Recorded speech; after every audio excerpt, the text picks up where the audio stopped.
What is going on, guys? Welcome back to CT Fishing, and today, as you can tell, I'm just in the corner of my garage here in front of my fishing collection, tackle, whatever you want to call it. And so today I figured I'd show you guys how I organize my equipment to best suit me, because personally, primarily most of the time, I am a bank angler. I'm fishing from ponds and stuff. Now I do get the opportunity to fish out of a big, nice fancy bass boat a good amount of times a year. I'd say 10 to 15 times a year, but that's not what I'm doing primarily. So primarily I'm throwing stuff in the car or the truck and heading to these different ponds all over the place. And so today I'm going to show you guys what my method of madness is to staying organized, and as well as having everything you need. So stay tuned. So at first glance it may look like a little mess, but it is an organized mess, to say the least. There's a method to it.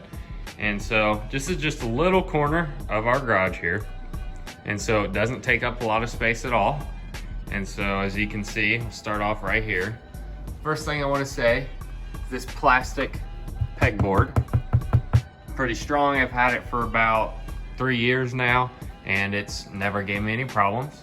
And so we got those at Home Depot. I believe they're 16 by 16 little plates you can screw together. And so we put 6 of them in total, 3 down vertically and 2 across horizontally. And so makes a pretty decent sized peg wall. And then I also have at the bottom this piece of shelving that my dad has always had and making the use of it still.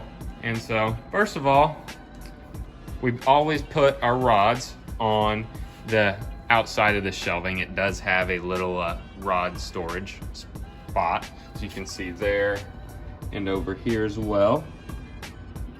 But then it became a little bit of a problem. I had too many rods to fit in that little bit of amount of space, so we upgraded over here to the pool noodle solution. So if you guys have never seen this, you take a pool noodle, there we go, cut it in half, just a straight shot, and then cut little slices in it with a knife. And then you can take your rod out and pop it right back in. And so that's what I have these guys along this big cabinet here mounted on. Just a good old pool noodle. Let's see, looks like I've got 1, 2, 3, 4, 5, 6, 7, 8 rods in about, I don't know, what would you say, 1.5 feet worth of space. So pretty good solution there. So don't really have much room to get more rods, but you know how that works. I'll end up getting rods all over the place. And so yeah, first of all, we'll go ahead and start with what I have on the pegboard. And primarily what I keep on this pegboard is the stuff that I use majority of the time. My confidence baits, my go-to baits, baits that I know I'm gonna take with me wherever I go. So we've got a whole selection of Strike King Rage Bugs up here.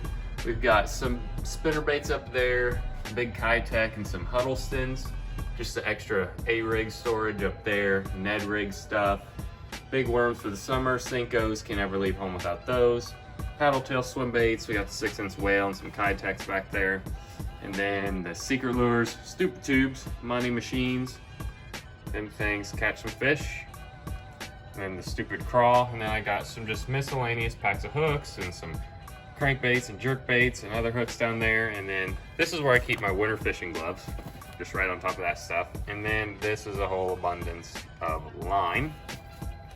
And then in this guy here is little bags for organizing and an extra scale. And so what I'll show you is this bag right here. So whenever I go pond hopping into any random pond or wherever I may go, I always take this guy with me. This guy has everything I need, soft plastic wise and hook wise. So I'll open half of it here for you guys. And I'll show you, this is a little Bass Pro bag. So in there, just got some hooks in that top part. Got an extra leader line and Senkos going there. Ned rigs, stupid tubes, more stupid tubes, Keitechs, and then over here, a whole bunch of hooks to keep it organized. So that's one half, and then on the other half, it's the same deal, structure bugs and all that. So just confidence baits that I know will get bit and know I use all the time, of course. So that's what I take with me to go pond hopping, because really you don't need a whole bunch of stuff. If you're going pond hopping, I primarily just bring 2 to 3 rods, if that, and just that little bag. I don't really need a whole entire massive tackle box like what some guys carry in their boat. And so aside from the stuff that's on the wall and in that bag, I organize it all down here. And so we have, I'm sure you guys have seen these, the normal soft plastic tubs, put that down there, creature baits, and you get the picture. Crawls, worms, Senkos, tubes and lizards, and a big Keitech bin, because those plastic shells are a little harder to organize. And then in here just got a bunch of miscellaneous stuff. And then on this side we got our normal hard baits. And so obviously jerkbait box, flat side square bills, everything, you name it. And go down there real quick. And then also I got a spinnerbait box. And so some of you guys may be wondering, what do I bring with me when I go on a trip in a big boat? And so that's what I use this bag for right here. I just have a little day box. I'll go through and pick out the baits or what type of fishing I'll be doing. Say I'm gonna be flipping docks for the day. And so I'll just take some jigs out of there, flipping jigs. I'll bring structure bugs, Texas weights, flipping hooks, and stuff like that. And just whatever I'm gonna be doing for the day is what I just throw in there. And then when I come home, reorganize everything. So it's a nice way to stay organized. And the last bit of information here is I will show you how I organize all of my terminal tackle. And so, yeah, we'll get right to that. All right, so this box right here is my terminal tackle box.